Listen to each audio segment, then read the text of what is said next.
Is Manchester United's takeover, the $5.7 billion takeover, how imminent, how close are we to answers and a breakthrough? We're going to delve into a massive update that's come not just from the New York Times, but also from The Athletic as well, plus a big connection to Turkey Al-Sheikh as well. We're also covering the situation with Bukayo Saka as a new deal appears to be imminent at £300,000 per week. Plus, we're taking your calls live on the show nice and early today. So any subjects that you want to bring up, you want to talk about, you want to debate, feel free to phone in and have your say. But hit those like buttons, people. Get yourself subscribing.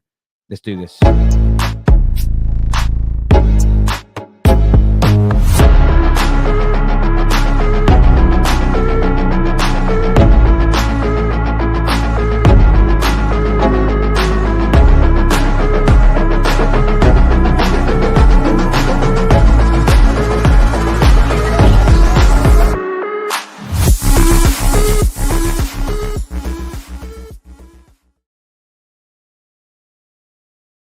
Body, thank you very much for tuning in on this lovely Sunday morning as we, I kind of like this time of the year. I get a little bored in the international breaks, but I kind of like it as well because you get a little bit more time to digest the news that's coming out and everything else. But we're live here. We're also live over on X as well this morning. So thank you to everyone that's tuning in across all of our platforms. Like and subscribe. Get bell notification buttons turned on. Get all of that done for us, please, my people. It means a great deal to us. It truly, truly does. We're going to take your calls on the show this morning as well. I'm trying to get your comments up on the screen at the moment, and my system is playing silly buggers, and I don't know why. So we'll have to do it the old-fashioned way. But good morning, everyone. Morning to Ultra. Morning to Rob. Hope you're well. Morning to Grey Wolf's dinner as well. There we go. So morning to everybody that is tuning in. If you're watching over on X, welcome. But you can come and join the community here on the Football Terrace if you want to sit on the community page at the same time and talk along. You may enjoy listening to it on X, but this way you can talk along with the viewers and interact with our subscribers and our members. As well as listening to the show.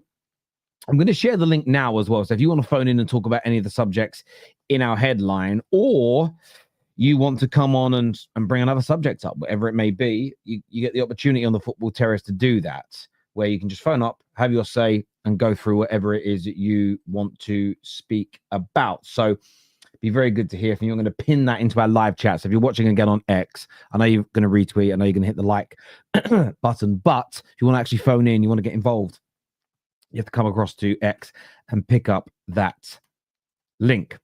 Now, look, I want to start with the takeover. I want to start with what's going on yesterday morning. I didn't really speak about it yesterday because I wanted to read it in a bit more detail. And I was with my son at football, and I just didn't have the time. And then I had some errands to run in the afternoon. And then we sat down and watched the movie as a family.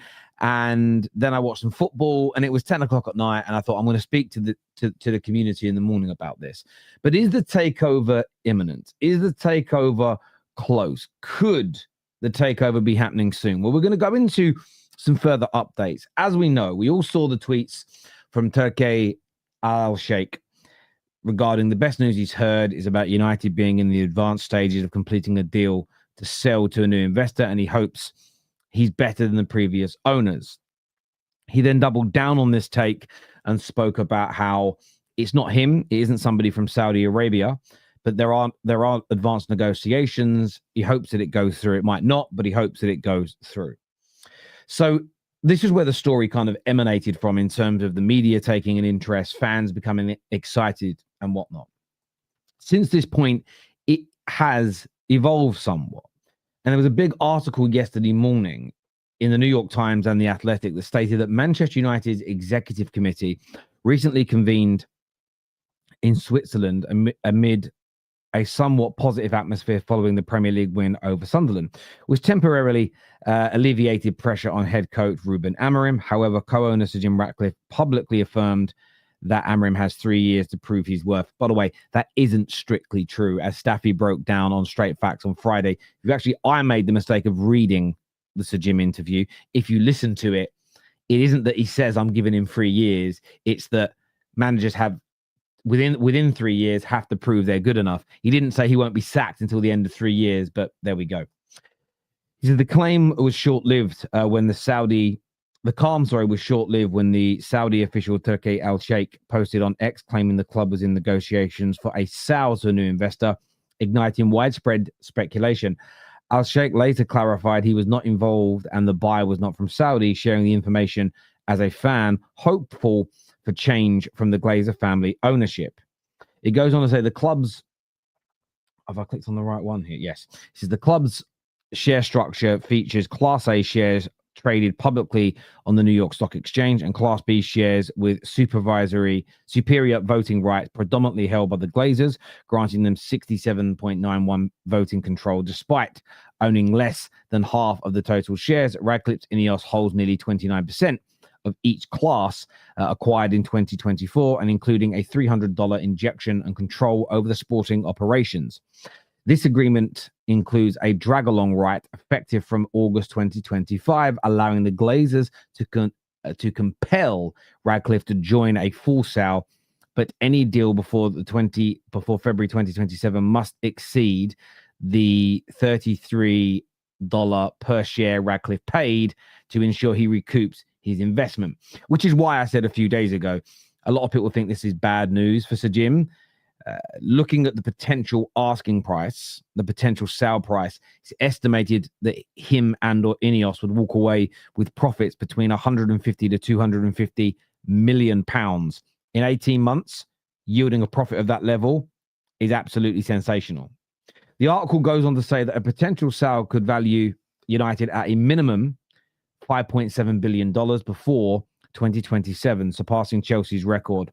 Though the share price is around $16, valuing the club at $2.8 billion. The post-2027 Ratcliffe losses are price guaranteed, potentially lowering the deal threshold. The Glazers might favour a sale sooner to maximise returns amid upcoming debt refinancing, commercial shifts. Speculative buyers include, of course, Sheikh Jassim from Qatar, who previously bid unsuccessfully. Saudi interest, despite denials, there is still a possibility. There is a UAE consortium and, of course, private equity firms, though any process would be protracted due to regulatory and stakeholder complexities. Now, it does need to be stressed here, and it does need to be discussed, and it does need to be stressed that this won't be a quick sale. So when people the amount of people DMing me, do you think it'll be imminent? Do you think it will happen quickly? Do you think we'll get answers soon? The completed takeover, if this is to happen, and I want to put in asterisks, I want to put out there a massive, massive if this happens, it may not be quick. Even though a new ownership may want to take it off the New York Stock Exchange.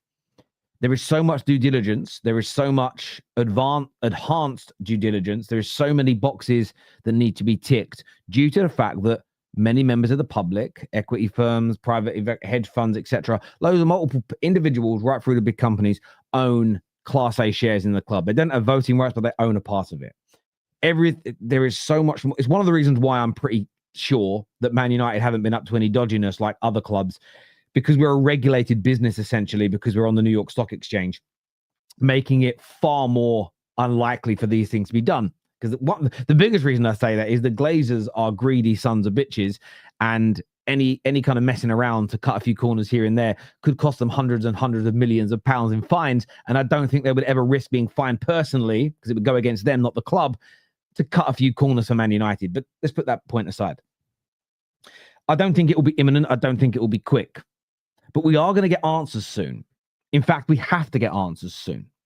And the reason why I say that we have to get answers soon is because we're on the New York Stock Exchange. What we are seeing already, I'm going to go and check what they look like today. I did look yesterday, and they shouldn't have changed from them. But what you started to see happen towards the back end of the last week or so is that share price started to go up. In the last few days, you go back to Thursday when that tweet came out, the share price has risen. The share price is actually at its highest point in the last month, because it had a real dip throughout the course of September. If you look over, it started to, it had a bump up when in the last 6 months at the beginning of the sort of when the transfers started coming in, but it steadily started to decrease itself again. On a year-to-date basis, it's starting to peak. Now, what you've got to, you actually see the lowest point again, just when you lost that Europa League, you can see it. It's kind of connected to the performances as well. But it's been pretty steady. 23 to 2024 is the highest point that it's been at, but that was when there was all the talk about new buyers coming in as well. So the reason why this is really important is the share price is going up because people are out there trying to buy the Class A shares, because at the moment, those shares are currently valued at around $15, $16. If they announce tomorrow that they are in the process of negotiating a sale, because of the sale price of $33 per share that needs to happen because of Sir Jim, people are going to want to try. People right now are going to try and buy these shares to double their money. But if there's no negotiations, if there's no attempt to sell, the Glazers and Manchester United have to come out and say something. They have to come out and say something for legal reasons, because if the share price is going up because people think a sale might happen and they stay silent for too long, they could find themselves subject to regulatory investigations, fines, and even more. So I think we're going to get an answer soon to whether or not something is happening or something could happen. That for me, feels absolutely right. There has to be an official update of some type. Now, what I find very intriguing about this the whole time is that it has kind of been 3 or 4 days and it hasn't been completely shut down. When there's been these kind of links in the past, these talks in the past, what you've seen happen is you've seen the conversation shut down, often very, very swiftly, very, very quickly, where a Fabrizio comes out, an Ornstein comes out, a Whitwell comes out, or Man United release a statement and just say, the club has no intention of selling, the club is not for sale, we're very happy with our current structure, thank you, good night, God bless. There's been nothing of that sort yet. I would expect something early next week, genuinely, if there's more news articles about this, if there's another tweet from Turkey, if there's another update from a big media outlet, if the share price continues to rise, if the share price now just dwindles back to where it was and stays very neutral, they may not, because there won't be a regulatory need to. But essentially, this happens to all businesses. If you suddenly, if I have a company that makes pharmaceutical drugs, I don't know why I had that, but I'll use them as an example because you'll get the point. And there's a rumor going around that we've found a way of curing the common cold. That share price of that stock might skyrocket. There is a responsibility and a legal and financial regulatory responsibility to come out and address these rumors. You may not want to reveal your whole hand, but you might have to make a statement along the lines of, we've recently made some breakthroughs, some statements will follow soon. If you haven't made a breakthrough and it's an absolute lie that's been made up, you also have to state it, because people might plunge millions into your business just to find out 6 months later there's no cure, and then they lose all their money. And if you knew that from the beginning, you're essentially committing fraud, boiling it all down into basic terms. So Man United are going to have to say something at some point regarding this. There was also another update as well, though, I thought was interesting that came out yesterday, and this is back in connection to Turkey Al Sheikh. It says that the Saudi official who ignited the takeover rumors at Man United with a post claiming advanced talks with a new investor, but later clarified it wasn't him, blah, blah, blah, blah, blah. It says here that his connections to French billionaire Rodolphe Sade, owner of nearby land, may tie into the stadium ambitions, whilst co-owner Sir Jim praises his rapport with the Glazers. So this gave like another layer to this, because what Turkey, if you look at him when he originally spoke, is they're in the of completing a deal to sell to a new investor. So have we all misinterpreted this? Could this be they're going to sell more shares to an additional investor? Could this be a case of speaking to this French billionaire that owns land that they need and saying, look, how about we do some type of deal? And I'm going to speak about this in layman terms. We get the land for a very, very fair price. You get to buy into the football, or maybe you buy into the football club, and how you buy into the football club is by gifting that land or finding a legal, and it will be a legal and tax efficient way. That's what they do. That's what these billionaires do. We get the land, you get part ownership, we get to build the stadium. When we eventually sell everything, because at some point, that is definitely the plan, I think, for Ineos, the Glazers, and any new investors, at some point in time, is to sell this to even richer people. But if we can build the stadium if you can help us do that, if you can give us the land, maybe pump some money and we build the stadium, that value, $5.7 billion, maybe it's $6.5 billion, maybe it goes to 7, maybe it goes to 8. And then when we sell, you'll be compensated for your percentage of ownership we're now going to give you. There is also the possibility that that is the case. In terms of building a new stadium, growing the value of the company, growing the value of Man United, that isn't a bad thing. How that helps us on the pitch, which for me as a football fan is the most important element. I'd love to see that kind of tied together, discussed and debated. But overall, look, I've been asked this all week, and I've spoke about this on pre-recorded videos, but I wanted to come on here live and talk to you all about this. From my point of view and from my perspective, I feel as though, and I want to make sure I say this in the right way, I feel as though there is the possibility this happens. Possibility. I'm not shutting this down and saying, oh, this is nonsense, this can't happen, this won't happen, this is impossible. I think that's a little bit of an overstatement. I think that's a little bit too, I think that's a little naive. I feel there is clearly something going on. And I think there's clearly something going on simply based on the fact that it's not been shut down so quickly. Turkey has doubled down on what he said, as opposed, because he has been known in the past, he has been known in the past to say things that are not necessarily true for a bit of fun, for a bit of a laugh, for a bit of a joke. But this feels a little different. But I'd love to get your views. I'd love to get your opinions. The link, if you want to phone in, is in our live chat. If you're watching over on X, click on the link. You can see it there. Join us on YouTube. We'd love to see you in our community. We're going to put your comments up on the screen, interact with you there. You can phone in as well. Join us over on YouTube to get that done. United Ultra here says, so they are tax dodging, but they want to use taxpayers' money. Typical. No. This is where I will defend both the Glazers and Ineos. They are not using taxpayer money to fund the building of the new stadium. What the taxpayer funds are being used for is the regeneration of the area surrounding Old Trafford. That isn't owned by Manchester United. Man United will make no money from that. Man United won't make money from there being better public transport, better rail links, when they open cinemas and bowling alleys and build properties, when they build shopping centres, when they add bars and restaurants. Man United won't earn any money directly from that. That'll be about the government doing what we want our taxpayer money to be spent on in England. We should be wanting our taxpayer money to be spent on rejuvenating areas, creating jobs, creating homes, creating business opportunities. That is a really important area where we want to see our money spent. None of the money from the taxpayer is being spent on Manchester United Football Club. That is a lie that keeps being prepared. I don't know why people keep spreading that lie. It's been shut down by the local authorities, by the government, and by Manchester United on many, many, many occasions. They're not tax dodging either. They would find, you've got, listen, at the end of the day, it isn't tax dodging to ensure that you're not overpaying tax. Because I'll give you an example. We as normal people, there are different tax codes, and every now and then you can get put on the wrong tax code, or you can give the wrong information over and you end up paying too much tax or too little tax. We should all want to be on the right tax code and pay the right amount of tax. Not too little, but not too much.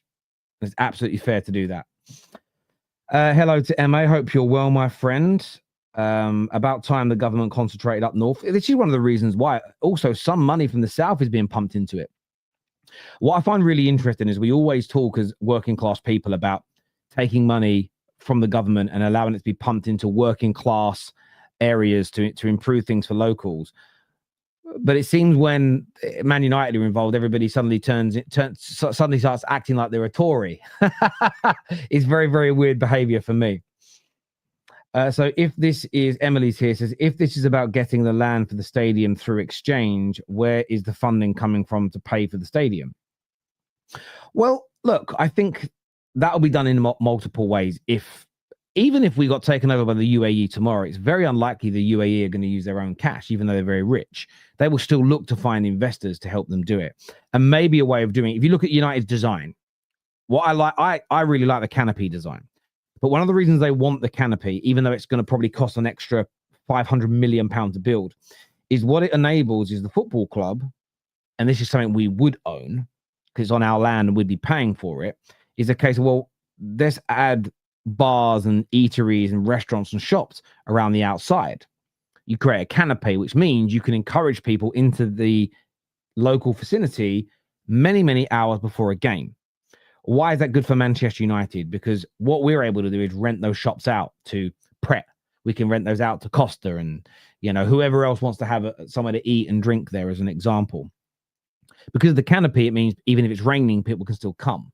Does that make sense? So how would you raise money to build it? Well, if you're creating that and there's going to be business opportunities there that you make money from, an investor may think, well, we'll help you fund the building of the stadium, and then we take a cut, or we own the business units, so we get the rent from that. It doesn't directly help Man United, but the stadium is paid for. So I'll give you an example, Emily. It's a smaller scale, but the principle is the same. Leyton Orient needed a new stadium. They've still got one of their traditional stands left, but the other three are now all brand new. What Leyton Orient did to fund it is, on the corner of each stadium, flats were built that people bought and lived in. The property developers that built those flats and then sold them to the general public, to get that, essentially what they did, they paid a bit of money for the land that Leyton Orient owned, but then part of that was they then funded also the building of the new stadium. So it didn't cost Leyton Orient any money to build their new stadium, essentially, but they had to give up some of their land. This is one way of doing it. This would be on a much bigger scale because of the size of Manchester United, but that's one way. There's also naming rights as well. You've got the naming rights, you've got that element of things.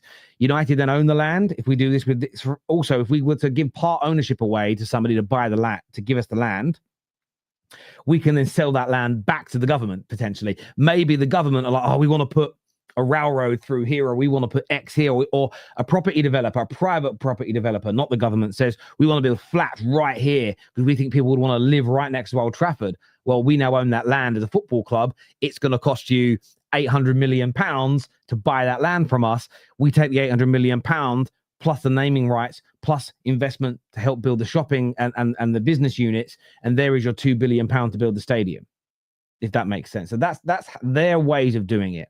And most wealthy people, whether billionaires, whether multi-billionaires, will always look to take investment or borrow money to invest as opposed to their own. There's tax efficient reasons as well.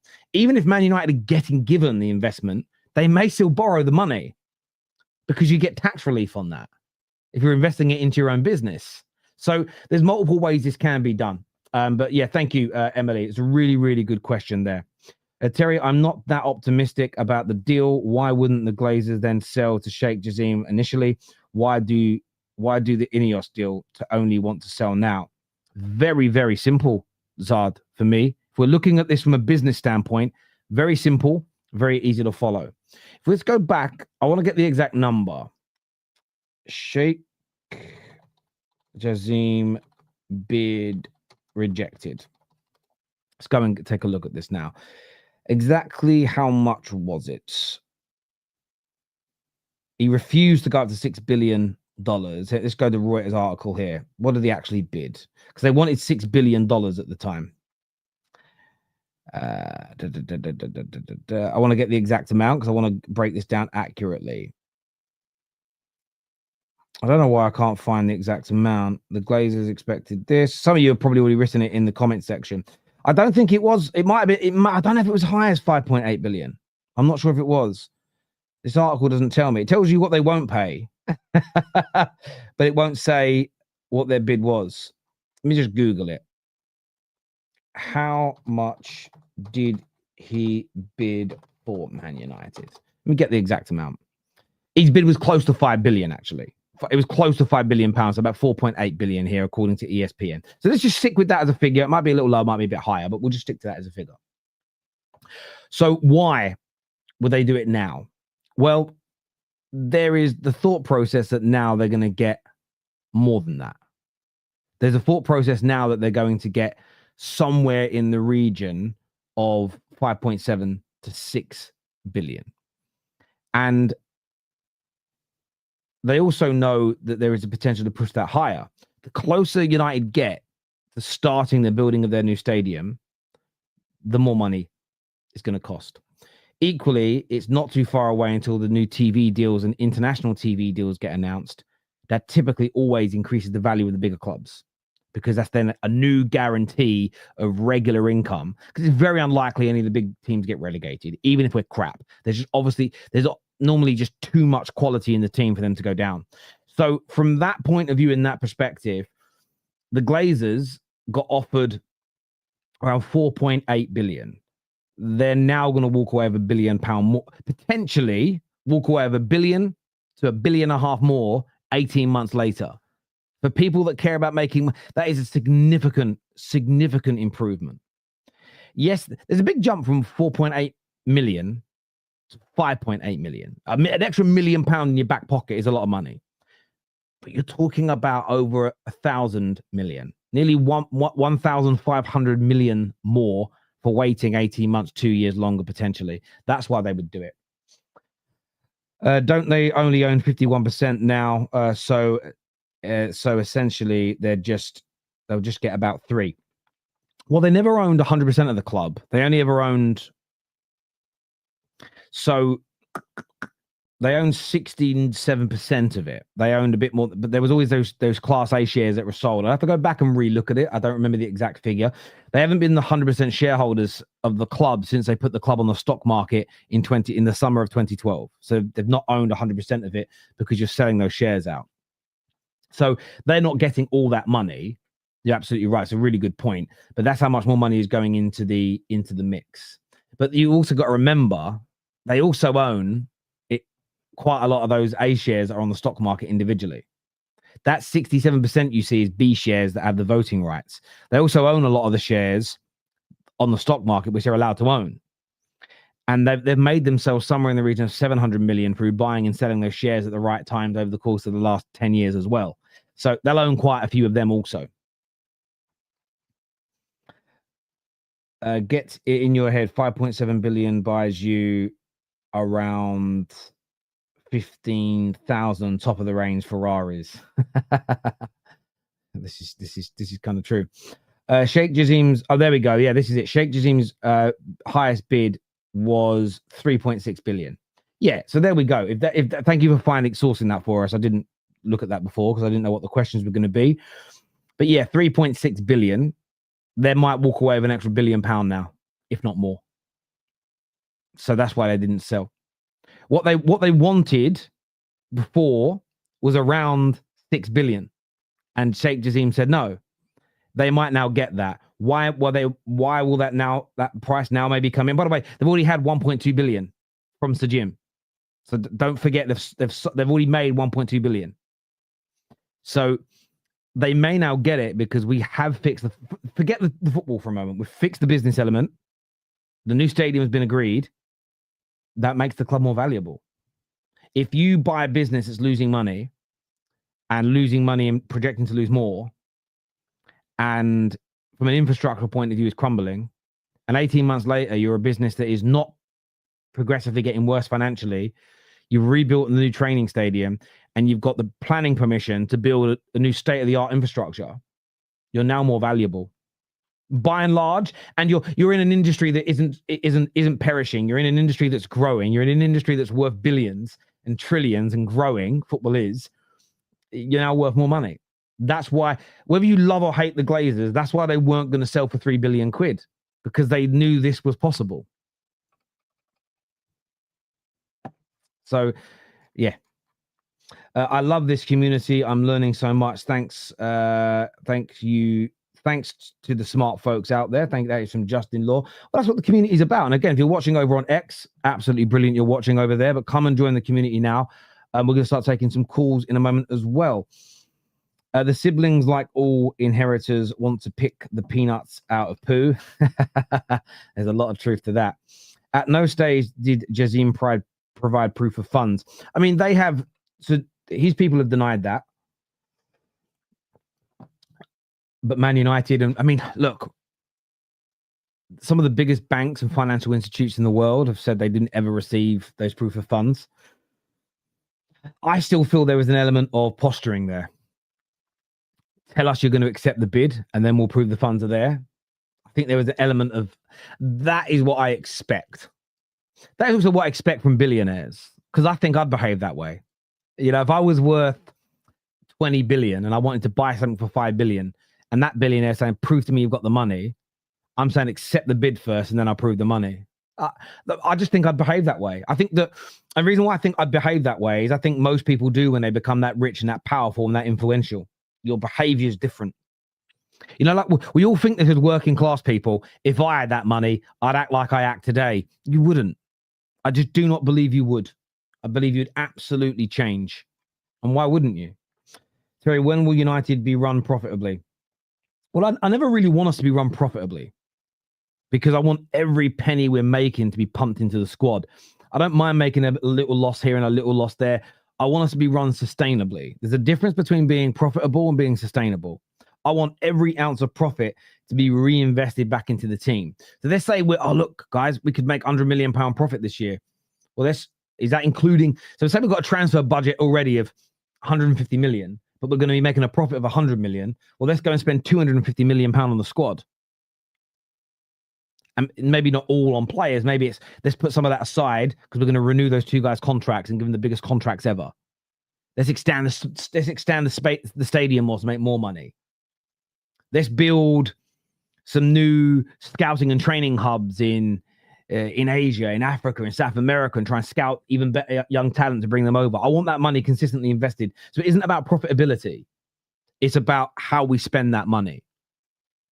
You know, it's really, really important. Like people think that a lot about businesses because some businesses don't, like for instance, some businesses don't pay a lot in tax, but it's because a lot of their money gets reinvested back into the business. And I would rather see a business, let's just say the Football Terrace as an amazing year. This is all exceedingly fictitious. For a hypothetical example, we're going to make £2 million profit because we've just gone from strength to strength. I wouldn't want to make £2 million profit and then pay the tax on it. I would want to take that money and invest it into the business, employ more people, which gives people jobs. So we can expand all of our departments. We can make even better content. We can make more content. We can grow. I would rather invest it. I'd rather give my senior people bigger pay rises, my junior people more money. That is how I'd rather spend that money than just have it sit there as profit and pay a massive lump sum of tax. I don't know where it's going. So if we're going to talk about the profitabilities, it's not about being profitable. It's about being sustainable. It's about being solvent. It's about being solvent in that regard. And that's what's important. Really, really important. Because a business that isn't solvent, a business that's running out of cash is king, you're in trouble. It doesn't matter how it doesn't matter how much income you have if you're not solvent. It doesn't matter your income and your turnover if you're losing money hand over fist. But equally, I don't want to be making massive profits. Anyway, let's go back to some more of your comments here. They thought Man United would go on pitch, but better it is not. I don't know what you mean by that. Rewrite that, my friend. If we get sold to the Middle East, we would be the poster boy for the region of the world. That would make them money in itself. We don't need to be profitable to them. I totally understand that as well. You know, if you buy us and you pay our debt off, that changes everything. We spend around between 60 to 100 million a year on the debt. If you cleared all that debt, plus as well, the level of money that some parts of the Middle East want to throw, for instance, at Newcastle, but can't because it doesn't meet fair market value. Those deals would go through with Man United because of the size we are. The size of the deals that companies and businesses and investors from the Middle East alone, let alone the rest of the world, would want to pump into Manchester United would eclipse anything anybody else has ever done. Eclipse them. It really, really would. Listen, do me a favor, please, and hit that like button if you're enjoying the show. It means a great deal to us here on the terrace that you do that and you get that done. We're going to start taking some calls as well. We are talking Bukayo Saka on the show as well, and I'll briefly update you guys on that as well, because that is part of feature story this morning. But I read an article this morning in the Mirror that Arsenal Football Club are very, very confident of re-signing Bukayo Saka on a new £300,000 a week deal. And I can't lie, I spoke about this on the terrace yesterday on the recorded morning show, and I hate the way Arsenal are moving.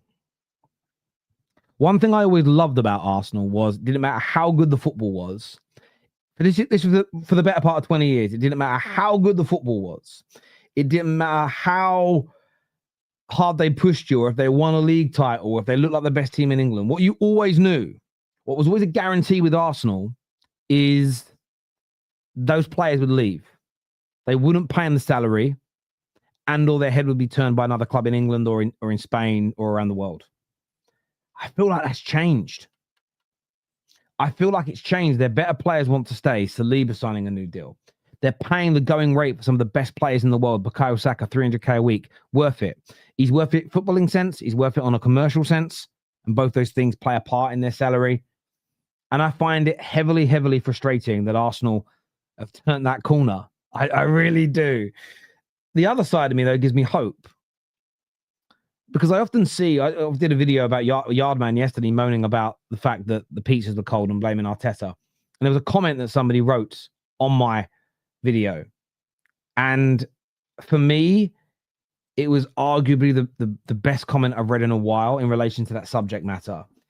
And it was,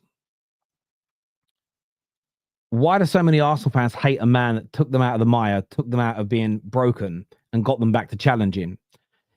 The comment then went on to say, I understand people thinking he's taken us as far as he can, but to hate on him for helping us go from there to there is crazy. What's interesting now, there are Arsenal fans that are pushing this narrative that back in 2018, 2019, 2020, they weren't broken. There wasn't problems, acting like they were a really well-run club and they didn't have issues. I find it strange considering the same fan base saying that were the ones that were like protesting. They're the same people that say trophies are all that matter. And now saying they weren't broken, but they were the same people protesting to get a manager out that was getting them into the Champions League and winning them FA Cups, which are trophies. They wanted them all gone, and they were protesting their owners at the time. I remember literally live streaming the protests, but yet we're now being told everything was fine. I do find that the Arsenal and Arteta derangement syndrome such a fast. You know when you watch a David Attenborough documentary and you sit there and you listen to him describing why animals do what they do, why this bird does that, why this fish does this. I feel like that watching the Arsenal, the people that suffer with Arsenal and Arteta derangement syndrome, listening to their minds work, their opinion is absolutely phenomenal. I find it absolutely phenomenal to listen to on every single level. It's brilliant.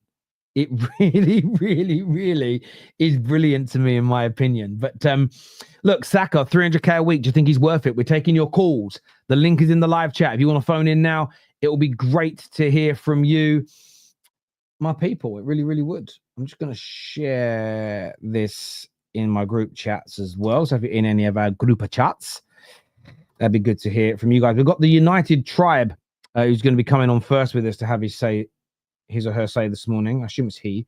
It is a he. It is. I spoke to him before. There we go. I recognize the face now. He turned his camera on. It's a bit of a catch-22 is what one of our members here says. If you don't buy, then he'll go somewhere else. And if you did, he might return half the player like Rashi. I think that when you pay people exorbitant money, I saw a quote from Ryan Giggs last night, and I think it explains the Rashford situation massively. Because I saw every time Rashford has a good game, you see nice quotes come out about him. But how can Man United fans believe he was a bad guy when Anthony Gordon just said how amazing he is to be around? First and foremost, I don't think Rashford has ever fallen out with any of his Man United teammates. It's not about being a good friend to people. I've got people that have been great friends to me who have been absolute bastards in their workplace. Doesn't mean they're horrible to me. It's like a warped thing to say. But this is what Ryan Giggs said. And Ryan Giggs said, Andy, he's obviously speaking to somebody called Andy. He said, it's hard to disagree with Paul. At United, Rashford strolled like he owned the place. At Barca, he's sprinting like rent's due. That's what comfort does. United was a holiday camp for a lot of talent. I'm glad that culture is dying. And I don't blame Rashford for that. And some might not like the quote directly, but I think there's an element of truth. I think at Man United, it was a place where you could put your feet up. You could take your foot off the gas. I think it was a place where you could get away with lower standards, where when playing for England, when he went to Villa, when he's gone to Barca, can't get away with it. You can't get away with it. Sometimes my kids do it sometimes. By the way, I'm not saying Rashford's a kid. I'm giving you the psychology behind it, because I think there is a psychology that we have as children right through to being adults. We do it as adults, not even kids. Are you a bit lazy in your own house? I'm the kind of person, it's not really that graphic. When I go to bed at night, I don't wear pajamas, I wear a pair of shorts. But when I'm taking off my clothes, sometimes I just throw them over a chair. Sometimes I'm really tired, I just drop them on the floor. Okay? If I stayed at your house, I would be folding them clothes up and putting them away nicely. Sometimes I have a cup of tea at home and I put the cup on the side by the sink to wash it later or put it in the dishwasher later. If I'm at your house, I take it out, I rinse it out, I ask you where it needs to go, I put it in the dishwasher straight away, every time. We all do this. I was going to use the children do it, but we do it as adults. And this is what happens when you move clubs sometimes. You move and you know it doesn't feel like home, it feels new. So you put not a different face on, but you're the best version of yourself. We do this when we date. First time you meet someone, I've got to show the best version of me, not fake me. You don't fake who you are. You show the better side of you and you give it 100%. That might dwindle later down the line. What Man United, and this isn't Rashford's fault, it isn't Sancho's fault, it isn't McTominay's fault, it isn't Rasmus's fault. We're a place where people become too comfortable too quickly and the standards drop. It's why when they leave, they nearly all have an improvement, because they walk into somewhere else where, oh no, you might have a wife who tells all her friends, oh, my husband's a bit lazy around the house. And then, well, you know what, when he's out with us or when he's here, he tidies up. He helped me do this. He does that. He's really hands-on. It's because he's not in his own house. He isn't comfortable. I think that happens with a lot of football players as well. Let's bring it back round to the Saka situation. I don't think Bukayo Saka's going to do that.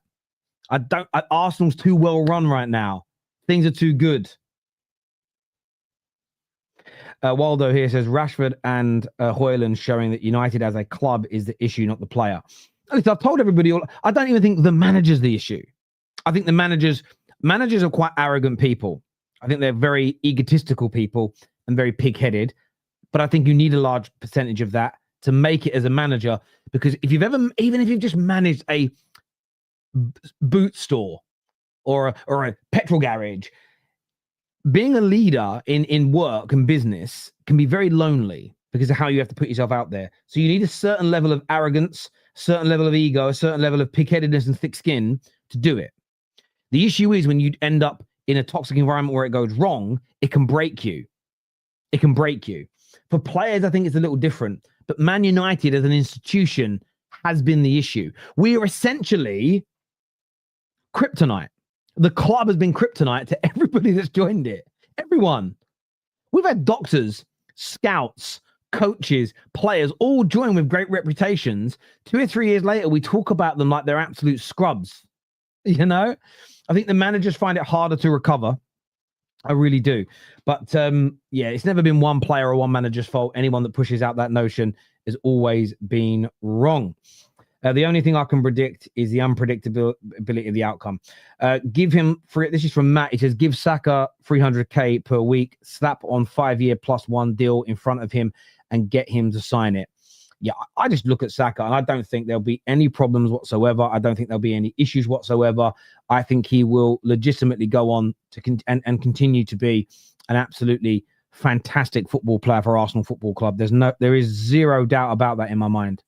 Zero doubt about that whatsoever in my mind, that he will go on to do very, very, very good things indeed at Arsenal, new deal or not. 300k a week for scoring 6 goals and missing open goals versus PSG. When did he score 6 goals, Bukayo Saka? That's from Rohan. Are you talking about Bukayo? Was that last season he scored 6 goals? I don't know the answer to. I don't know when that was. Let's go look. Last season scored 12 goals. Are you saying 6 goals in 2025? Which is very disingenuous considering he missed 4-5 months with injury, and there was 2.5 months of no football. So 4 months, even if we wrap 4 months of injury and 2.5 months of no football because it's the end of the season. So 6.5 months out of 9 months. Even maybe more. The 6.5 to 7 months out of 9 months, he wasn't playing football. And you're kicking off that he's only scored 3 goals. And obviously, a lot of that time when he returned, he was coming back from a very severe injury. Come on, I think you're being really disingenuous. You've got to look at his overall career. And the thing with Bukayo Saka, it isn't just his goals and it isn't just his assists. It's his continual threat in games, his leadership, his work rate. So much about Bukayo Saka I rate and respect. And when you want to give out, if you want to use stats as a reason, this is a man that has somewhere, I think, in a 19 goals and assists in 18, 19 Champions League games, including knockouts. Fantastic.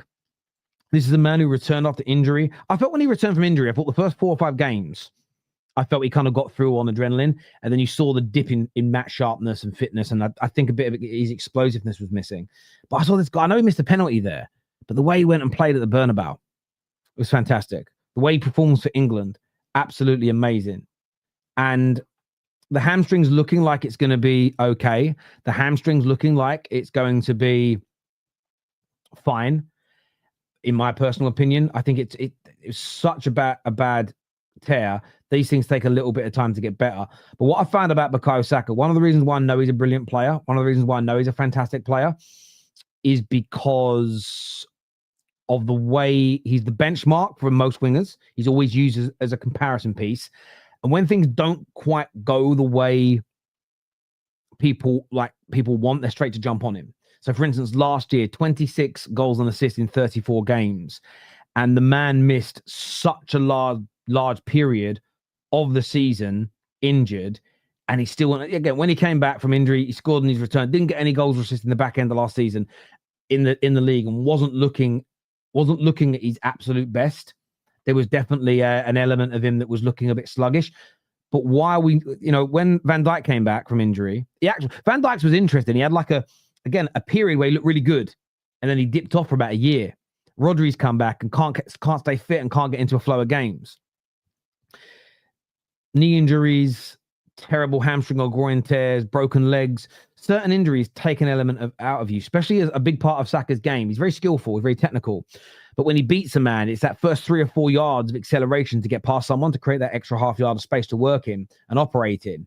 When you've had that kind of hamstring injury, that holds you back. And he started to improve again this year. And I think looking at a bad period statistically for Bukayo, at the back end of a bad injury, not the back end, but after the return of an injury, I just think it's exceedingly disingenuous. I really, really do. And I think that you're going to see the best of him this year. He's come back and he's looking like he's ready to go. So I think Arsenal are doing the absolute right thing with this new deal. And I think they'd be crazy to let him go. I mean, what's the alternative? What's the alternative to a new deal? Sell him. And then buy who? And by the way, I'm not going to say any more. I'm going to put that out there to you guys. Sell him and buy who? Come on, guys. Tell me who. Tell me who you buy. Tell me who you buy. Come on. Tell me who you buy if you sell him. I'm waiting for the examples in the comment section. I knew you guys were going to say it, which is why I've already got it up on my screen. Okay. So you say, so you want to go and get Olise, who's on 260,000 a week in Germany. So you think you're going to get Olise in for less than 300k a week? Now you make, I think he's better. Cool. Olise is going to cost you £100+ million to bring in. Well over £100 million. How much better is he than Saka? How much more is he going to cost you in signing on fee, agents fees, salary? Are you getting more bang for your buck? I don't think you are. Olise is amazing, by the way. I think he's fantastic. But he's probably going to cost you more than Saka. And for how much more he costs you, and then you've got to buy him as well. Come on now. Garnacho, maybe. Dan James. Yeah, go get Dan James. That'll make people happy. That'll make it. Yeah, go and get Dan James. That'll work. That'll work for Arsenal. That'll make a lot of sense. It's crazy. Dembele. Again, let's just see what's Dembele earning right now. PSG salaries. Let's go and have a look. And by the way, this doesn't include image rights or anything. That's even more. What's these wages right now? So he's on 350,000 a week already, Dembele. You think he's coming to the Prem? You got to remember, the money in the Prem always demands high wages. You think he's coming for less than 350, 400k a week? His contract runs until 2028. How much do you think that's going to cost to get Dembele? And also, and I mean this with no disrespect to Arsenal, talking Olise and Dembele, are those players leaving Bayern Munich and PSG right now for Arsenal? I don't know. I don't know if they are. I don't know. So come on now. Come on now. I think it's borderline disrespectful to say that to Bukayo Saka. Maybe that's just me. Maybe that's just me. Right, let's get the United Tribes here. We're going to have his call on the show this morning. Let me just get all of my graphics ready because I've got to move myself across. I want to make sure I've got the right one up. This is the one I want. I think this is the right one. Let me move myself across. There we go. How you doing, mate? Good morning. Yeah, good morning, good morning, good morning. Good sir. How are you doing today? I am very, very well doing the show. Then I'm going to cook a lovely Sunday dinner. I can hear you with the family. Ooh, nice. Yeah. My daughter running around, so that's why you see me out here in the garage. I gotta keep an eye. But just talking about family, one moment. A few weeks ago, I was checking out one of your shows, and you were talking about a story where this dude just showed up at your crib. I'm like, Terry, what kind of fans do you have? Just weird dudes just popping out where you live, telling you how your car looks. I'm sorry, it's been a few weeks since that show, but it's always just been stuck in my mind like that is hella crazy. I hope you and the family stay safe. But moving back to football. We do stay safe, but that's also why I bought a couple of very, very big dogs. So, dope. Because you'll be very brave to come near my house now. You'll be very brave. Very brave. Hey, for me, I found that hella crazy. But anyway, what I will say is this, though. In terms of the Rashford, but yes, you get to feel at home. However, when I've worked at a place for maybe like 10 years, that does not mean that I behave like I'm at home, even though I've been at a place for 10 years. There's still certain protocols that I need to make sure that I'm handling business with. So I'm more of the Roy Keane kind of influence where, yes, the rest of the world or everybody else in the dressing room may behave a certain way, but I have personal standards that I need to uphold, and I cannot allow the outside influences to change how I apply myself in training, how I apply myself on the field. So that's why I'm a little different when I say that, the United culture allowed players to do certain things. If you are coming there with a certain level of competency, a certain level of work ethic that is within you, you should not be allowing the environment to dictate or to influence the drop in those standards. That's why I have to point at the players, and I have to side with legends like Roy Keane when they always say that you need to apply yourself to the highest possible ability that you have, and not to what you see around you. So that's what I slightly disagree with, allowing players like Rashford and Sancho to kind of get away with it. I hear you, and I think I don't disagree with Roy Keane, but Roy Keane predominantly in his career, his two main clubs were Forest with Cloughy and United with Fergie, when those clubs at that point were run impeccably well. So the culture was set where everybody worked to the highest levels every day, no matter how long they've been there. The problem with Man United now is that culture no longer exists. So I think players join with the intention of working really hard. I think players join with the intention of giving it their all, but because they can see that, the people in that department don't work that hard. The owners don't have a go at us when this happens. Managers keep their jobs through this and that and the other. Players get new deals after only having a good 6 months. I think it gets into their heads. Like, you work hard no matter how long you've been at your company. But if everybody, including your boss, was cutting corners and being lazy and leaving early, coming in late, and no one ever got in trouble, that behavior might eventually seep into you. And I think that's where I think United are at a crossroads. I agree with your logic and your view, because that's how I am. But I've also worked in really lackadaisical, poorly run places, and you find yourself. I remember being late once and not being bothered, and my brother's like, "You're not going to get in trouble." I said, "Mate, I am late today." I said, "But my boss is later than I am. He's not even going to know I was late." I turned up, and it was 9:45 when I turned up. The boss walked in at 10:15. He'd clearly been out on the night before, and I was sitting there, and he's like, "Is everyone ready for work?" And I was sitting, we're like, "Yeah, we're all ready, boss. We're all good, boss." But then I'm sitting there, kind of laughing a little bit, because I'm like, no one's done any work, but no one did any work because you weren't there. No one's running it properly. And that was in my younger years, you know. But I think for me, I just think they're the areas that we kind of get wrong. And I think hopefully, though, that culture is being fixed. We're not seeing it on the pitch yet, but hopefully that is being fixed. I wanted to ask you, what do you make of all the takeover talk? What's your head saying about this? Do you think there's a possibility? Do you think it's a load of nonsense? Where you at, bro? So with the takeover talk,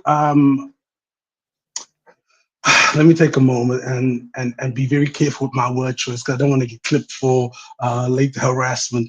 What I would say is this. I'm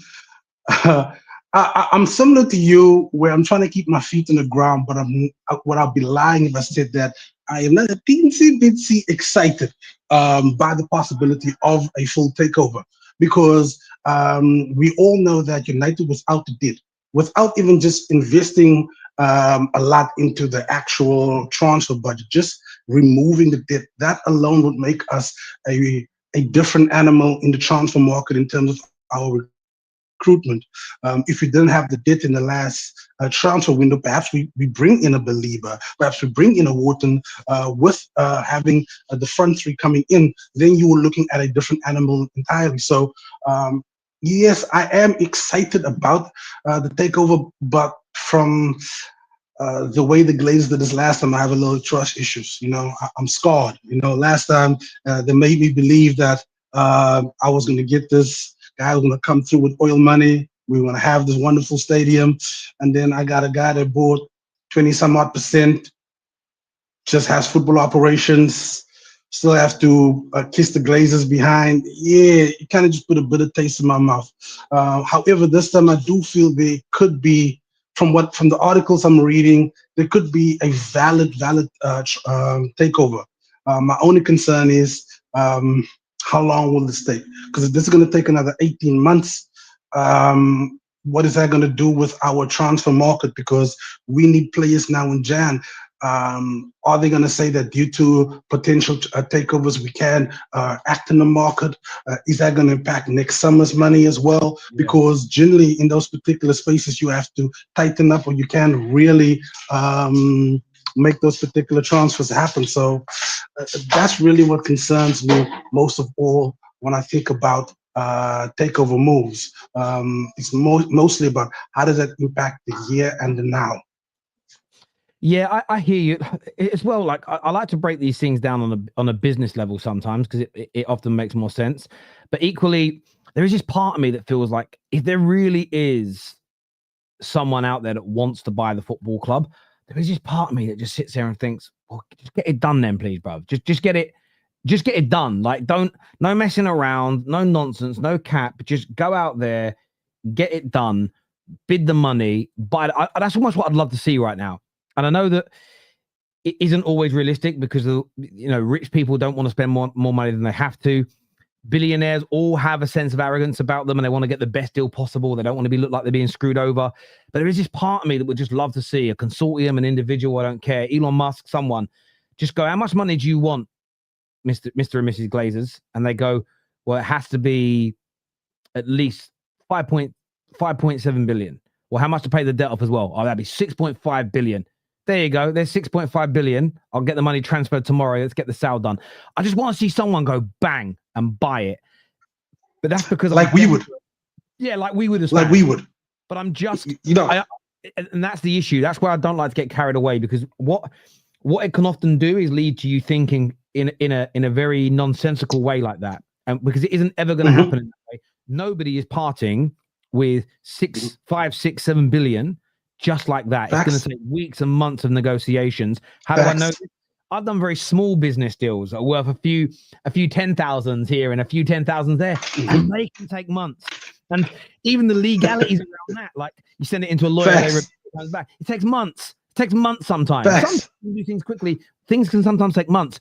A multi-billion-pound deal that involves multiple owners, the New York Stock Exchange, etc.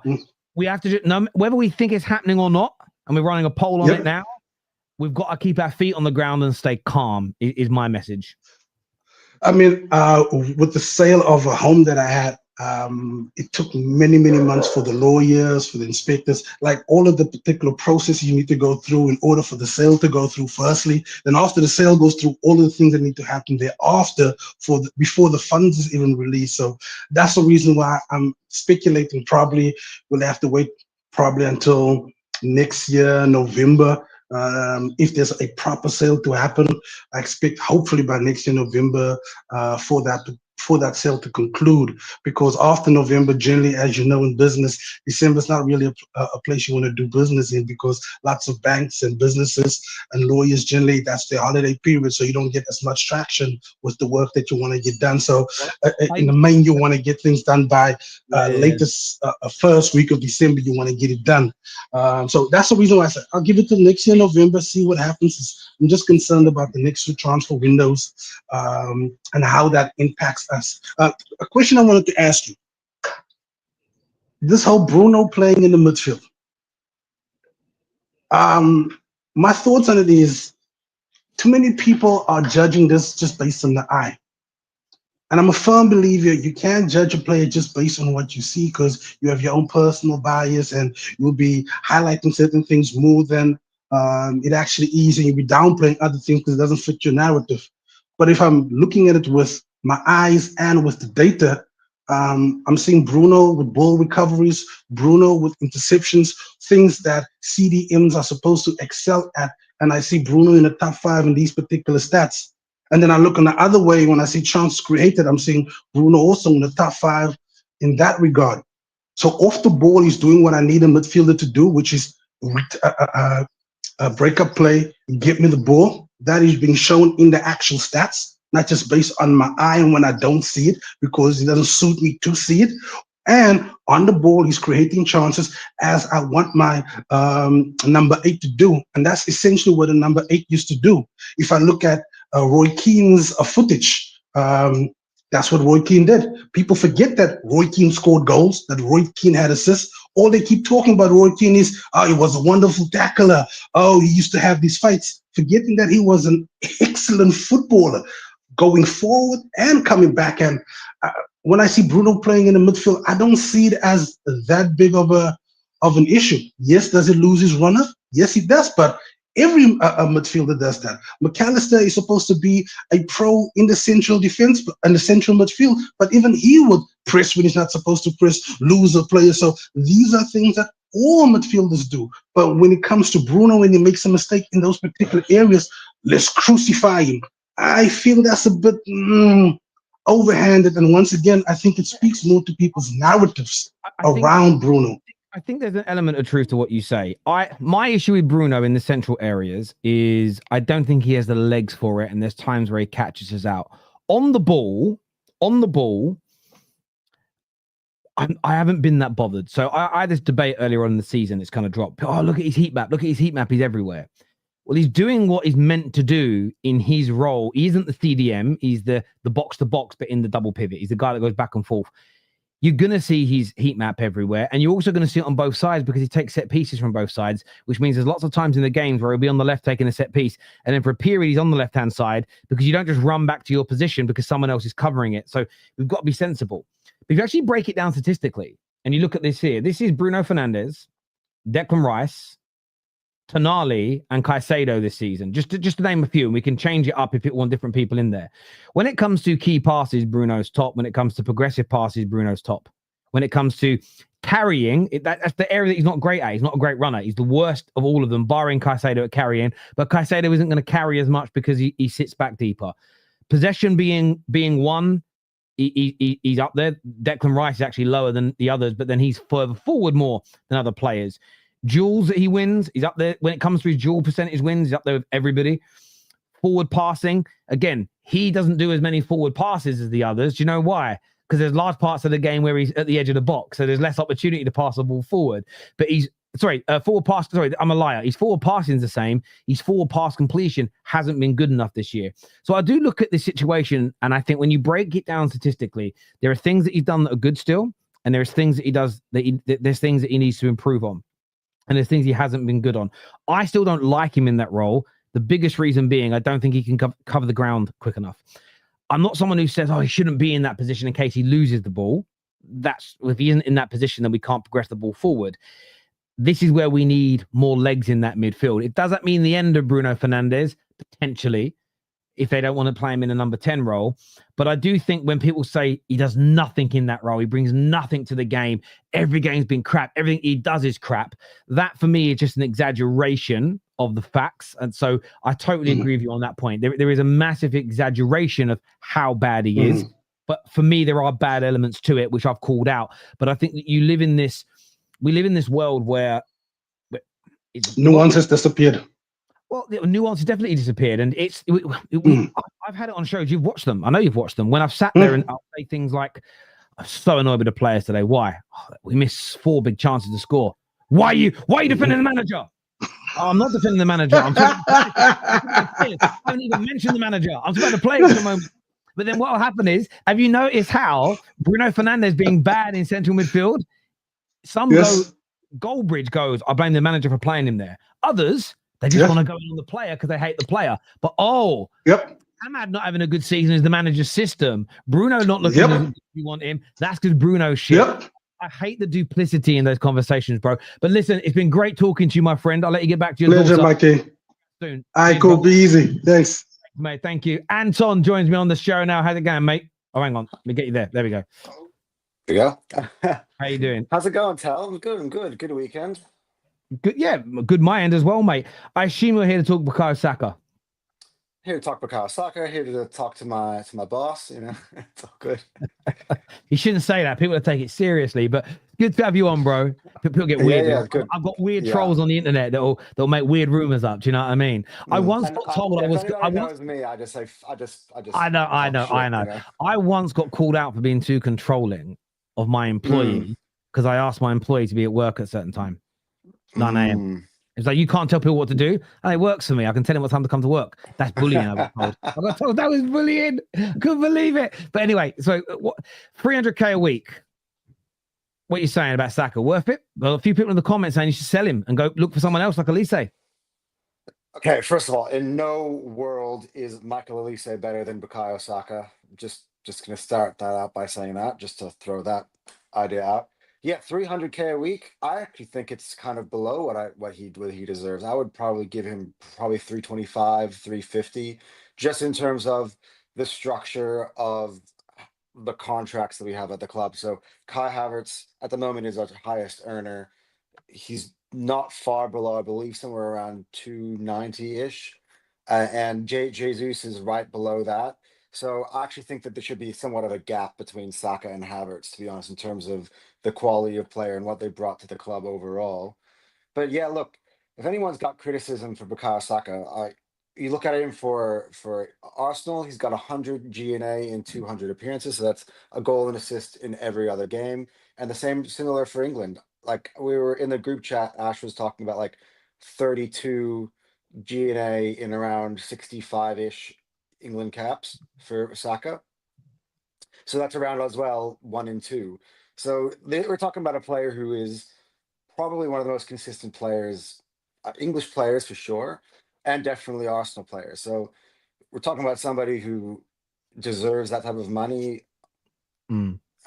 Has to be Bukayo Saka.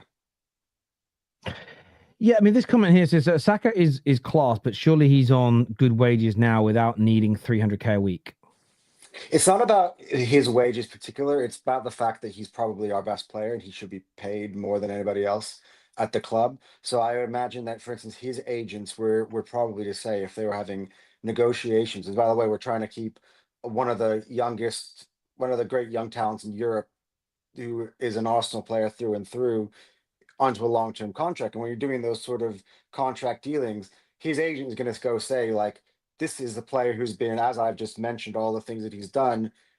He's deserving to be your highest paid player. He's your best player. He should be paid higher than everybody else. And for Arsenal, it just means that the wage structure falls in line. So I reckon there are a lot of players at the club. You probably get like, hey, Kai Havertz is on 290. Why am I not on 290? Look at my production versus Kai Havertz, where now you put Bukayo Saka as your highest earner, and no one's really going to complain.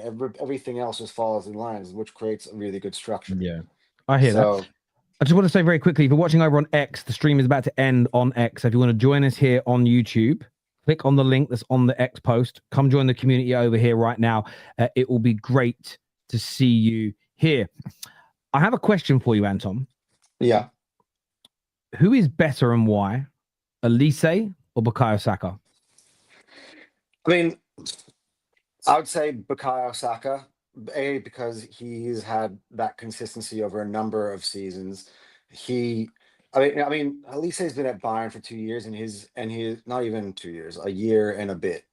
His production has definitely increased, but it's a smaller sample size than Saka. Saka has been since 2020 when he really made his Arsenal debut. Now we're at almost nearing 2026.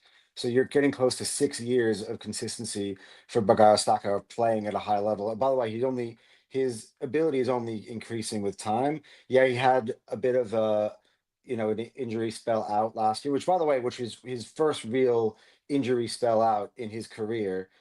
And yeah, I would say Saka. I actually don't think that there are many right wingers in the world that I would rate ahead of Saka. That would probably put Mo Salah in there. Maybe Vinicius Jr., but he's more left-sided, and I don't even think he's got the consistency of Saka. So Olise, again, before he was at Bayern, he was at Crystal Palace. So yeah, I don't even think that he's really on the same level overall. You think Saka's a level above? Yeah, and that's not a slight on Olise. Like, again, Olise is an up and coming player. There's a potential for Olise to make that step. If Olise shows that sort of like consistency playing for a club like Bayern, we might change the topic. Like, these sort of conversations are fluid. But at the moment, I can't put Olise over Saka now. I mean, it got 40, I think it was 40 from an output point of view, 43 XG last season in 55 games. So far this campaign, I think he's played 10 games so far, and he has 11 XG. So that consistency has started. But essentially what you're saying is he has one and a little bit of a season at an elite club, and he's delivering. Put together 43 GA every single season for 5 years. I would say that I would have nowhere else to go other than maybe Saka plays in a harder league. But Olise has also produced in the Premier League before as well. But as we speak right now, in the 12th of October 2025, has to be Bukayo Saka. Cal, what do you make of that question? Because the comments that the viewers sort of brought this discussion up. Who would you pick right now? If you had the choice, you could keep Bukayo Saka, or you could invest in Olise, 23 years old, killing it in Germany. Which one would you go for? Why? You'd keep Saka, to be honest. I think Saka's consistency is just way too consistent. I think people in the comments are saying Olise starts for France. Saka's been the player of the year for England 2 years in a row. So yeah. So like in terms of international level, he also performs. Saka could perform in pretty much any footballing system, and I think why people like Olise a lot was because of his dynamism, his ability to dribble, his ability to beat his man. I think it's very easy to kind of fall in love with that, and I think Olise is leveling up. I think he's getting better and better, and I don't think we've even seen the best of Olise. He's absolutely elite. He's actually reached levels I didn't know he could, but I still think it's too early to say that Olise his season at Bayern completely trumps Saka's seasons at Arsenal so far. So I don't think so. So I think in terms of potential, they're very close. I think it'll probably be probably a year or two, and then Olise is probably going to reach his peak. I think Saka's going to reach his peak in either this year, next year, or the year after that. So I think potentially they're very close, but right now, Saka, I definitely keep Saka. The Don's Apprentice here says, before Juve, Zidane was at Montpellier. What's your point? I think that was nothing. But Zidane played for Real Madrid for many years and put many years of consistency. That's not my point. Is we're very early on in that Olise playing at Bayern thing. Like, I don't know what you're trying to say here. And the thing is, that's a hindsight thing as well. Like, at that time, did everyone say Zidane's the best player in the world? I don't think so. You know, it was after he put together performances at a consistent level, then people would, you know, like you see the talent, and then the talents through time, it gets proven. It's not something you can just pick out someone and just say, yeah, they're amazing and they're world class just because. Also, he wasn't at Montpellier; he was at Bordeaux, and before that, Cannes. I went and checked, and look, I totally get what the player I remember is Olivier Giroud. That's all I remember. Yeah, in recent times. Look, I do think that the Palace point's fair, and although Palace had a very good season last year, he actually wasn't in that team. There is far more pressure playing for a Bayern Munich, playing for an Arsenal, playing for a Chelsea, playing for a Real Madrid than there is playing for Crystal Palace. And we've seen players do very, very well at smaller clubs, move to bigger clubs and not replicate it. We've seen others, and Olise is doing that right now. He's gone to that next level. Eze, for me, similar. He's gone to Arsenal, and he looks every bit the player that we saw at Crystal Palace. And I think there's more to come from him. But I get the point with Olise. I think he's just done just over a season at the highest level, and he's killing it. I think he's absolutely amazing. But I also understand people's view that, well, Saka's been at the highest level for 3, 4, 5 years. That consistency means more to them than one very good. And you got to look at last year. Saka missed half the season and still got 26 goals and assists, missing half the season. How many more would have been 52 by that math? So. Yeah. But yeah, so I listen, I rate both. If I was picking, honestly, the only thing in the last year that would make me put a question mark on it was how Saka's hamstring going to be after the injury, because that's something that's happened. But watching him now, I'd still probably side with Saka. It's close for me, but I'd still go with Saka before I go with him. It's like the Dembele situation. A lot of people go, Terry, like, you used to say you wouldn't take Dembele. Yes, when he was very inconsistent. Yeah, Dembele was poor for a while. When he was inconsistent and when he was injury prone, I wouldn't have bought him. Would I buy him now? Do you know there is still this part of me that thinks I want to wait and see. When we bought Van Persie from Arsenal, because we got him for £20 million, I wasn't worried. Had that been, it's 80 million or whatever, I'd have gone, oh no. Oh, I wish it was. No, because for me, it was, he was brilliant that season before we bought him, and he had no injuries. But the previous 5, 6, 7 years, he was already injury prone. He was then barely injured for us for a year. But then you watch after that point, the injury started coming back in. That's my one question mark with Dembele. Imagine someone drops. Imagine tomorrow Real Madrid goes, you know what, we're buying him. We want him on the right because they've got the money. We're going to gamble. Or Barcelona say we're bringing him back. Yamal's left. Yamal's gone. We're bringing back Dembele. I'd be worried about spending big money on Dembele in case those injuries come back, because people that have a lot of injury problems and then have a good couple of years, there's still a massive chance they kick back in. And I always consider the injuries of a player before spending big money on them. But right now, I still have Saka slightly ahead of Olise, but it's very, very close in my The other thing that kind of bothers me about these conversations, Terry, is like, for instance, 2 years ago, we were having these conversations when Palmer put together a good season at Chelsea. Now, the year before that, he was basically an academy player for City who barely featured. And all of a sudden, after one good season at Chelsea, by the way, on the same year, Saka had Arsenal 2 points off of the title. And we're having like, Palmer's better than Saka conversations off of a very small sample size. And it happens all the time. Like, players put together a small sample size of success at a big club, and all of a sudden, let's compare him to Saka. And it kind of annoys me. By the way, like Cal says, people argue that Olise starts for France.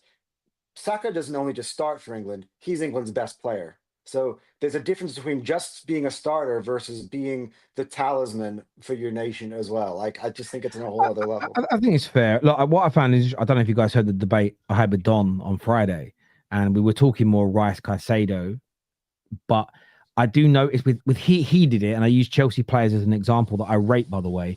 He would consistently talk about doing it in the Saka's got to do it in the champs. He's got to perform in title races. He's got to do this. He's got to do that. But won't afford that same logic to his own players. Same with Palmer. I think Palmer's been one of the best. since going to Chelsea, Palmer's been one of the best players in the league. There's no doubt. Yeah, but sure. But if you're a Chelsea fan who has said for years, Saka's got to do it in Champions League knockout games before I consider him world class, got to do it at World Cups before I consider him world class, you have to then apply that same logic to all your players. Otherwise, it falls down. And I find that's the one issue I find with a lot of football debates nowadays. People will give a logic. So for me, I'm very consistent when I say, because Hussam done himself, and I'm going to cook him on Thursday. He done himself so badly yesterday, and he didn't walk into a trap. He just does what everybody does when they make things up to win a debate. I talk about the 4 things I judge players' overall careers on: ability, consistency, output, and their influence on winning trophies, which is why, career-wise and legacy-wise, I do have Phil Foden ahead of Bukayo Saka, because I've seen him help his team win major trophies. That's a different conversation, though, because Foden's also players had a lot of consistency over his career. So yeah, I mean, yes, but just the point I'm making is Hussam for years has pushed back on using Scholes' influence on winning trophies in his latter years, when Gerrard at the same age was retired and coaching and playing in legend games. What he did last night, along with a lot of Liverpool fans, is they were showing pictures of Salah at 34 holding a Premier League trophy and Eden Hazard playing in a charity game, saying there's no comparison. But yet, if you turn around and goes, when Gerrard was retired and started playing in legend games, he was sort of 34, 35. For 3 of those next 4 years in Scholes' life, he was winning Premier Leagues, yet you disregard it. So for me, when it comes to having these footballing conversations, we've got to aim for an air of credibility. For instance, you can play at a world-class level. You can perform at a world-class level. I don't think Harry Kane was doing that as a goal scorer, but his legacy in the game has only now started to count since he started adding genuine trophies to that goal, to the goals that he's getting. And you may disagree with it. The viewers may disagree with it, but I'm consistent in my view of football. The issue that I fully agree with what you're saying, Tom. The issue when it comes to Saka is people 1 minute it's like, no, you've got to do it at this stage, and then they'll have a player that isn't doing it at that stage, but they'll make a weird reason as to why that person doesn't need to deliver at that point, and it just becomes an inconsistent conversation that bothers me. People are just they just like protecting their players. I think all fans do it. I think people will just create arguments that support their player, and it doesn't really matter what the argument is, because it's going to sound like it makes sense, but then they're going to use a different argument for a different player. It's just the way the game is the game, isn't it? I think every year people like 1 minute the Ballon d'Or is fraudulent and they don't vote for it, right? The next minute it's used as a tool. So, well, my guy got more Ballon d'Or votes than your guy did. He's better. But here's 25 tweets from you talking about how fraudulent a award it is. This is Sam again. Well, not just Hussam has, but Hussam has only ever used Ballon d'Ors because it's the one thing Gerrard has done that Scholes didn't, is he got votes in it. But like I said, but it wasn't Ballon d'Or votes is probably like the weakest argument for any player. Like, it's not even like winning it, like the votes. Like no one really cares about that. Does anyone actually care about that? It's one of these Gerrard Scholes thing. I don't want to get dragged into that, but yeah, I just find it crazy actually that Hussam thinks that Gerrard is anywhere near the level of Paul Scholes. I thought that Paul Scholes is probably for me, next to Vieira, and probably even better in some certain respects in terms of his overall success. Probably the best midfielder ever. So, like Gerrard, I don't know if he's kind of up there. I mean, look. I think Gerrard's amazing. Gerrard being slept on big time. Scholes is being slept on because it's easy to do. One, he is quite self-deprecating and very humble, and will never consider himself to be the best, the player that he is. But when you heard what Gerrard said the other day, I thought was such a qualified and brilliant talk that Scholes would be just as good now as he was back then, because he is so good that his ability would see him through the eras, where Gerrard thinks he'd struggle in this era because there's a higher technical floor and you can't be as physical as you used to be. And I think that speaks volumes. But the point for me is this: I'm absolutely okay with people thinking Lampard's better than Scholes. I'm absolutely okay with people saying Gerrard is better than Scholes. I'm absolutely okay with people saying KDB or Cesc. I don't care who you think is better. What I pull on is, one, your logic. Does your logic make sense? And two, even more importantly, do you have to lie about Paul Scholes to create your argument? The second you do that, let's just go into a real debate setting. Forget your preferences. Real debate setting. If you lie in a debate, you lose. If you if you say things, and one thing that never gets considered in any of this is Bruno Fernandes. I forgot his name. I'm trying to remember his name. He's won 3 or 4 player awards at Man United. No, he's won 3 or 4 player awards at Manchester United. Would he have won those player awards if he was playing for Man United between 1997 and 2005? Maybe, maybe not. It's hard to know. Would he even start for Man United? Would he even start? So dude, those Manchester United teams are just. So but this is the point, right? It is what it is, and that's why I don't care about the player awards. The only time the player awards have become an argument is because it's something that Scholesy didn't get. But when you actually like break it down and look at it, no one ever cared about any of that stuff growing up. Like, this is what the maddest bit. No one at school. No one at work, when United were doing trebles, no one sat there and was like, yeah, but Ginola won player of the year. How many players do you get in team of the year? No one ever did that argument. It's a social media argument because people sit there and go, how can I find a way through it? No one cared about any of those awards when we were kids. No one was like, that makes a player better. That makes a player this. It was all based on what team you played for, how consistent you were, and what you helped them win. Suddenly, and I remember Giggs being interviewed every time he broke a record, appearance here, appearance there, goal there, this, that. And he went, maybe when I'm older, maybe when I'm retired, I'll look back and I'll like these awards, but all I care about is helping the team win trophies. That's all that football's measured on. And that was what we were all educated on by the footballers, by the managers, by the pundits, by the sports journalists our whole lives. In the last 5-6 years, it's like we want to get rid of that and we want to talk about some of the kind of the popularity contest to the side of it. And I'm like, if you like popularity contests, watch Big Brother, watch Dancing with the Stars, watch I'm a Celebrity, Get Me Out of Here. That's a popularity contest. I want to talk about the tangible parts of football, not what some journalists who I might not even respect think. But there we go. Boys, I've got a couple of super chats to do here. This says someone in your fan base said Sancho over Saka.